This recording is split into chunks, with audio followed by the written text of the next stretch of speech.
عمر بن عبدالعزیز کو وہ شخص کہتا ہے میں آپ کو مقام معان کا اس لیے نہیں کر سکا کہ میری ٹانگیں نہیں ہیں، اس لیے میں کھڑا نہیں ہو سکا، ہاتھ اس لیے نہیں ملا سکا کہ میرے بازو بھی نہیں ہیں، میں آپ کو پہچان اس لیے نہیں سکا کہ میری آنکھیں بھی نہیں ہیں۔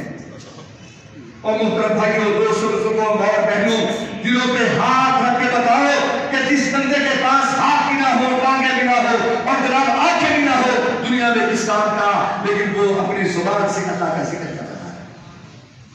عمر بن عبدالعزیز کہتے ہیں اور بتائیے کس بات میں تجھے ابھارا؟ کہتا ہے کل قیامت والے دن اللہ کے سامنے کھڑے ہونا ہے، کہیں رب یہ نہ کہے ہاتھ نہ دیے تو کیا ہوا، ٹانگیں نہ دیے تو کیا ہوا، آنکھیں نہ دی تو کیا ہوا، زبان تو دی تھی نا، بتا اس کا کیا کیا؟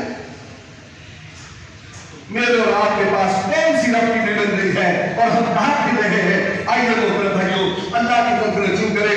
کوئی مشکل نہیں ہے یہ فلسطین کا آزاد ہونا، کوئی مشکل نہیں ہے کشمیروں کا آزاد ہونا۔ اللہ کو دیکھتا ہے میرے بندے میدان میں آتے ہیں یا نہیں آتے، صفوں میں جھکتے ہیں یا نہیں جھکتے، میری طرف لگتے ہیں یا نہیں لگتے، مجھے پکارتے ہیں یا نہیں پکارتے۔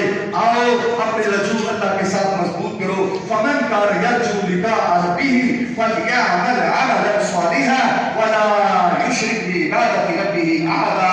اللہ جو سنا ہے جو سنایا ہے سمجھ کے عمل کرنے کی توفیق عطا فرمائے۔